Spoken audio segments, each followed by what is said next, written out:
Donald Trump has spent the majority of his presidency trying to distract us from the fact that we're only 4 weeks in and this thing is a complete disaster. He has betrayed MAGA, he has broken promises, he's losing control of his own cabinet and his advisors around him. It has been an absolute disaster for Donald Trump, and that is why he is whining, complaining, and attacking everyone he possibly can, including our neighbors to the north in Canada.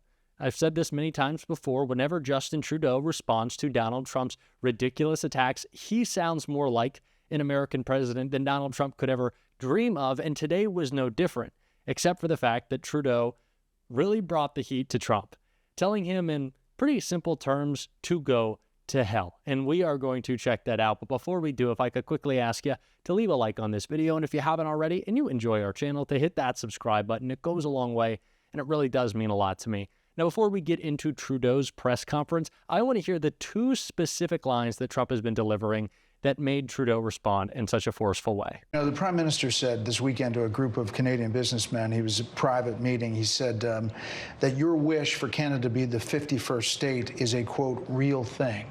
Is it a real thing? Yeah, it is. I think Canada would be much better off being a 51st state because we lose $200 billion a year with Canada, and I'm not going to let that happen. It's too much. Why are we paying $200 billion a year, essentially in subsidy to Canada? Now, if they're a 51st state, I don't mind doing it. We're not going to do that. We're going to put big tariffs on those cars. I don't want those cars. We can make those cars right here. You know, if you look at Canada, Canada has a very big car industry. They stole it from us. They stole it because our people were asleep at the wheel.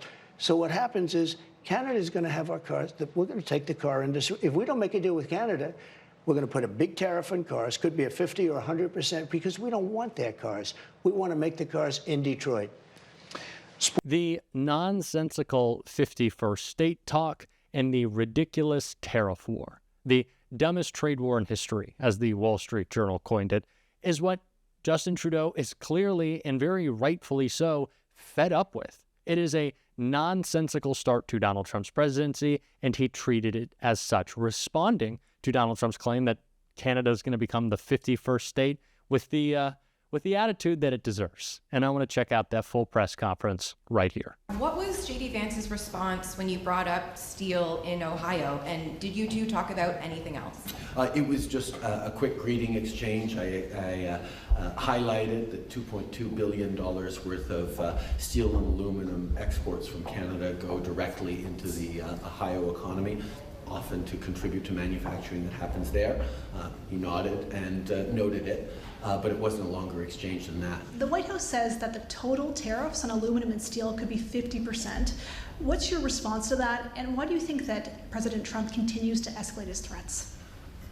I think it's important to understand that Canada will respond as appropriate in a calibrated but extremely strong way, regardless of what the U.S. moves forward with. We don't want to be in a trade dispute.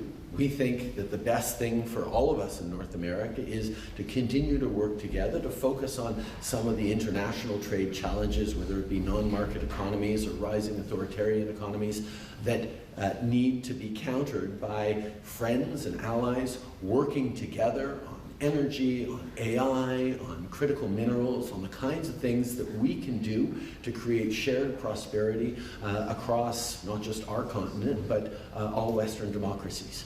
This is our focus. If we have to take some time to put that on pause while we stand up for Canadian jobs, while we stand up unequivocally for Canadian sovereignty, we'll do that. It's not our choice. We don't want to be doing that, but we will, regardless of the level of tariffs that eventually the administration might move forward on. We will be equally unequivocal in our response. When Mr. Trump started talking about Canada being a 51st state, your government's original response was to say that it was a joke. Now you're saying that this is a real thing. Can you take us into your mindset? What was the moment that made you switch from thinking it's a joke to a real thing? I don't think there's a switch. I think, as I've said unequivocally from the beginning, there's not a snowball's chance in hell that Canada will ever be the 51st state.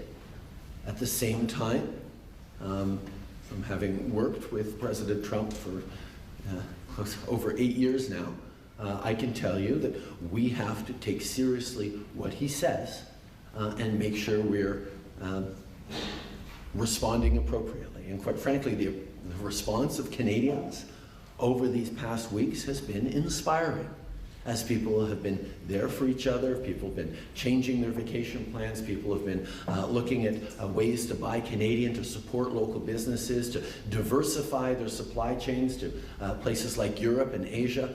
This is a response of Canadians who are saying, yeah, this is going to be tough, but we're going to double down on Canadian pride and standing up for each other. Trump again talked about Canada's defense spending, and at one point he said, we don't pay so much when it comes to defense spending. This is a quote, because they assume that the U.S. is going to protect Canada, and that's not an assumption that they can make. If there was to be an attack on Canada, would you expect that the U.S. would respond and defend Canada? We are all members of NATO. I had a great meeting with the Secretary General of NATO this morning, and we're part of an alliance that is there to stand up for each other. And I will highlight that Canada does take very seriously its responsibilities around defense, not just of Canada, but of North America. NORAD is the only alliance in the world where two countries have agreed to work together to protect their own homeland, their own territory. There's no other place in the world where two countries work together, and we both do our share of it. We've actually recently invested even more, tens of billions of dollars in modernization of NORAD, because we understand that the world is changing. The peace dividends following the end of the Cold War are over. We need to be investing more in defense. That's why when we took office in 2015 and saw that defense spending was below 1% from the previous Conservative government, we started massively investing in defense, and we're on track to triple our defense spending between 2015 and 2030. And we have a solid and real plan to reach 2% in the coming years. Like I said at the beginning of this video, Justin Trudeau sounds a lot more like a president than Donald Trump ever has, ever will, could ever dream of. And it's funny, even when he's talking about responding to our tariffs, understanding the economic implication on American consumers, he is more passionate about it than Donald Trump. Donald Trump promised that tariffs wouldn't raise costs. Now he has admitted he knew that was a lie, and he goes, people are going to feel some pain. Whatever. I don't care. Where Trudeau actually has empathy for the American people, something Donald Trump doesn't actually understand, like physically cannot feel. All he can do is whine, complain, and lie.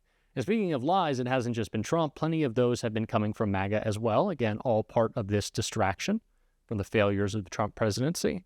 Someone who did a great job calling that out and who was just on a heater today was Jasmine Crockett on this clip right here. That a big difference between Democrats and Republicans is that we don't just say we believe in the Constitution, but we walk it like we talk it. What does that mean? That means that if we believe in the Constitution, we don't just pick out the Second Amendment and say that it is limitless, nor do we pick out the First Amendment and say that it is limitless. The thing about the Constitution is that it has always been a balancing test. There are limits to this. And right now, what we continue to hear from a certain side of the aisle is that there are no limits to this lawlessness. In fact, there are limits. And I can tell you that one of those limits typically is around hate crimes.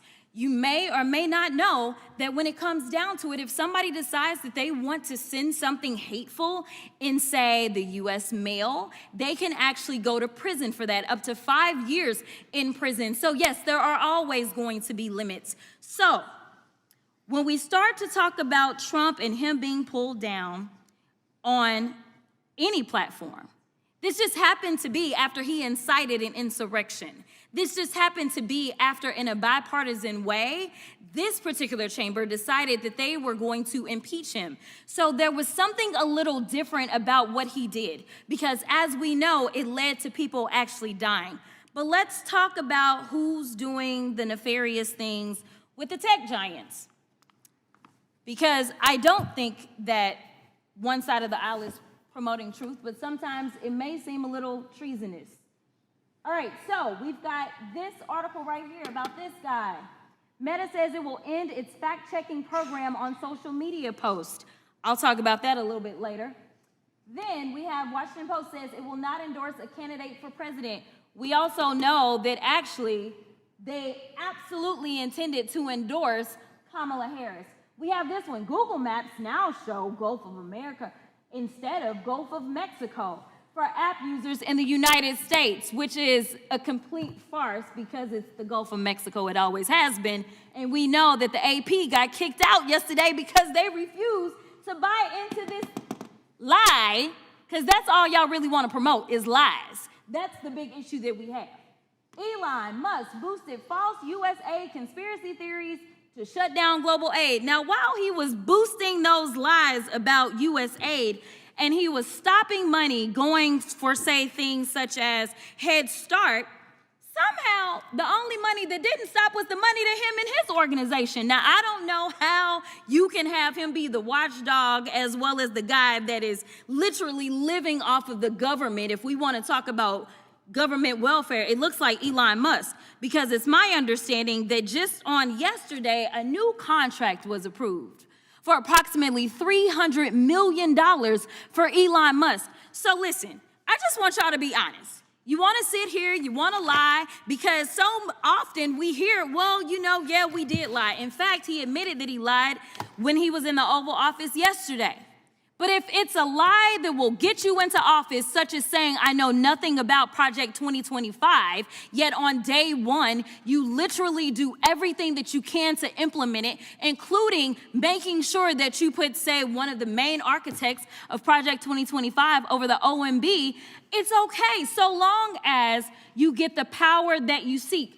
The problem is that the game is going to be on the American people. And when I say the American people, I mean all of us. Unfortunately, I am also stuck in the twilight zone because of the lies that were allowed to be propagated. Just like when you're talking about vaccines and all this nonsense. Right now in my state of Texas, there is an outbreak of measles. And what they are finding is that because there's been so much disinformation about vaccines, that kids are sick right now with measles that they did not have to have if they just trusted doctors and experts instead of randoms online. This is the energy that we absolutely need every single day, again and again and again. I'm loving it from Jasmine Crockett. I'm seeing it from more Democrats in Congress stepping up, calling out Trump and the rest of his MAGA stooges. We're certainly going to be doing that on this show. And if you want to support that, as always, you can hit that subscribe button. You can leave a like on this video. And if you stuck around to the end, you drop a blue heart in the comments. And until next time, I'll see you soon.